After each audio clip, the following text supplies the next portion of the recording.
Hello, I'm Tim Dodge, and you're watching 2 Minutes with Tim. Now, the big story, one of the big stories in the news this week, is a case went to court involving a woman who had to sue her nephew, or felt she had to sue her nephew, because when he was 8 years old, she went to his birthday party, and he was so happy to see her, he jumped in her arms and knocked her over, and she broke her wrist, and has had all sorts of medical complications ever since then, surgeries and that sort of thing.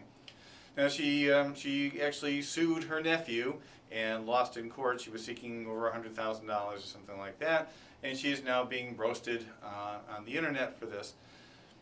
But there actually is an insurance side to this.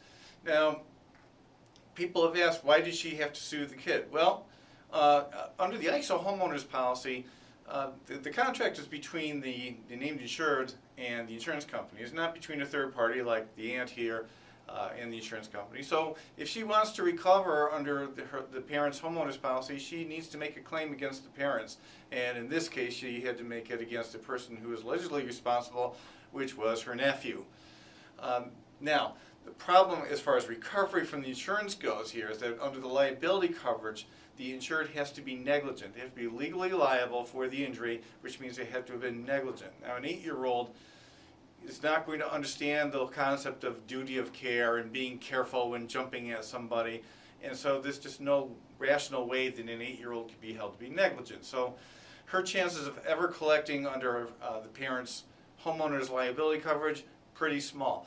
She could have collected, possibly, under the medical payments coverage, which is a standard part of homeowners policies, because it does not require any negligence. It basically just pays for necessary medical treatments resulting from an accident if those treatments happen within 3 years after the date of the accident. There's no requirement that negligence be proven.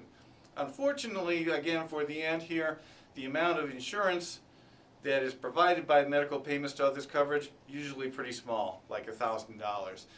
That might have paid for a couple of doctor visits or some consultation with a surgeon, but it's better than nothing. So that's why she was seeking recovery under the parents' homeowners policy and why she was suing her nephew. I am giving her the benefit of the doubt and assuming this is not something she particularly wanted to do, but she needed to get her medical expenses covered, and so she did it. So that's the lesson from this week's weird story on the internet. There will be something else blowing up the internet next week, and it might even be insurance related.